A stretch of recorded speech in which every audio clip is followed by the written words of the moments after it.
What is a website? I describe a website as a conversion machine, and that's it. The idea is that visitors come into it and customers come out of it. If it's not doing that, then it's not there to do anything else. It's not there to entertain people or to make friends. It's there to convert for you to get business. So visitors, and I'm saying that in inverted commas, visitors come into it, customers come out of it, and that is it. And it's really important that you write that down before you start any project, because it'll help you in making decisions. Should this go into the website? Should this stay out of the website? Does it help convert the customer? No. Or we ditch it then. What is the point of a website? And again, this is important. To increase customers, to increase sales, to improve your profits, to raise your profile, and to increase your audience. And the word audience is something I really want to get you used to today. A company called 37 Signals, an American company selling project management software, they're really into this audience thing. They don't do any marketing, they don't do any selling, they don't spend money on any advertising. What they do is they've built an audience. By sharing information to people and people being interested in what they do, they now have an audience. I think, if my figures are correct, it's 100,000 visits a day or something like that. So they're not having to sell to anyone. They've got 100,000 people turning up to them saying, what have you got to buy off me? What can I buy from you, sorry? And that's a much different way of thinking about things. And what is the power of a website? Well, it enables you to look as good as you want. To look, if you were to want to compete with some of the high street shops down here, you could never afford to have premises and compete with them head to head. You can afford to compete with them online, no problem. Enables you to look as big as you want. Doesn't matter whether you're a startup company, you can look established, that you've been up and running for a number of years.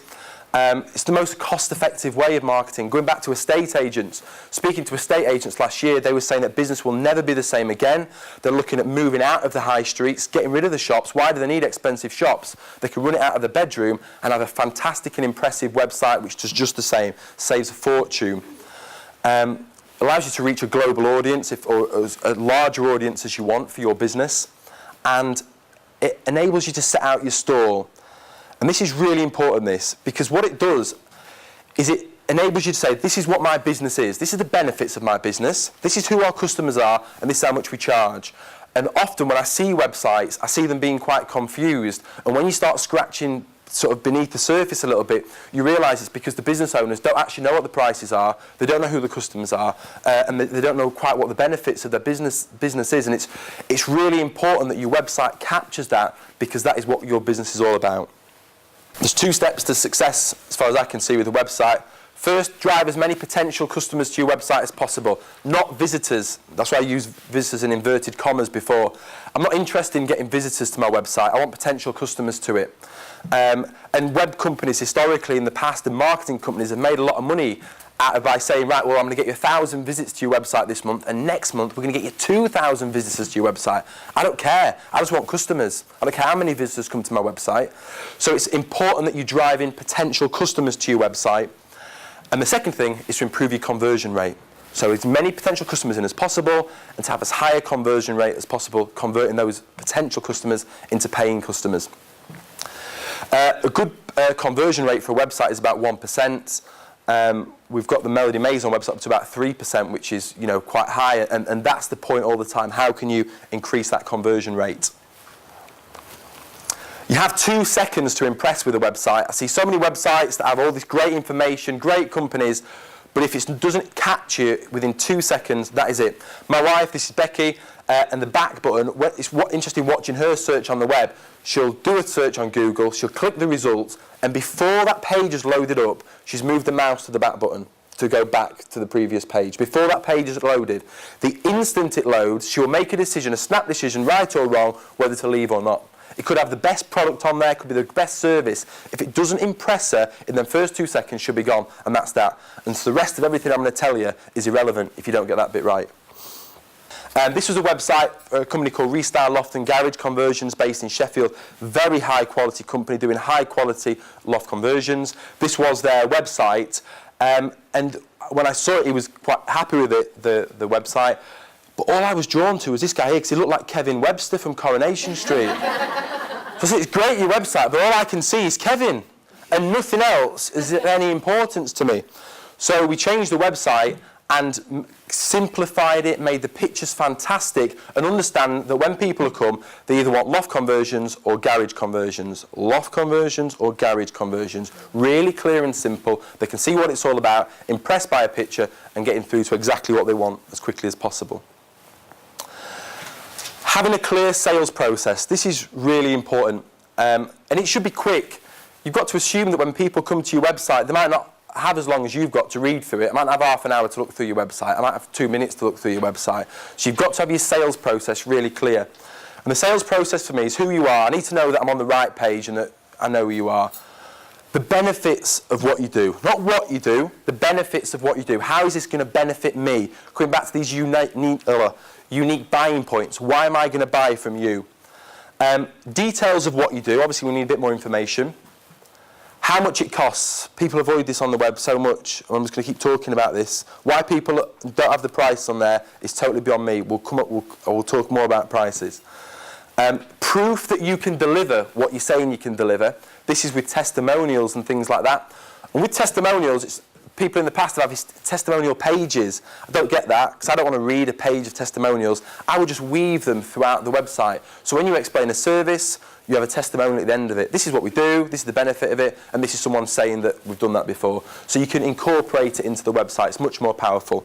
And also, if you've got a great testimonial, people hide them on testimonial pages. Stick them on your front page. Have it right at the top. If it's the most important thing you've got, stick it big on the front page. And you need a strong brand. This is the first thing. So we're talking about how you impress people now. So the first thing is they've impressed with the website. We need a strong brand, which comprises of a great logo and a great slogan. And it's so important to invest in these to start with and make sure you get these right. This was a company we worked with last year called SciGen, Professional Genealogical and Archival Research. Just a point about capital letters, never use them on the website. And you never use them in your marketing or your literature or anything. It's so difficult to read capital letters. So SciGen, didn't know what it meant. It actually means South Scottish and Yorkshire Genealogical Services, yeah. And I actually read Gynelogical when I first read that. And I didn't know what archival research was. And this logo I thought was like a punk rocker with earrings. So that was my initial impression of the company. So we worked with this. It was a very fast project, the whole thing from start to finish. But we changed the company name to a family tree for me. Trace your roots without the digging. So very quickly summing up what it is that you do, the benefits of what you do, and having sort of a logo which represents that and just a higher quality feel, really. Benefits, benefits, benefits. It must have the benefits at the top of your page. The first thing that I read needs to be a benefits about your company. I read people's websites, and the first part's boring, boring, boring, and right at the bottom, they'll have the benefit of what they do, and I think, why don't you stick that at the top? It's much more interesting.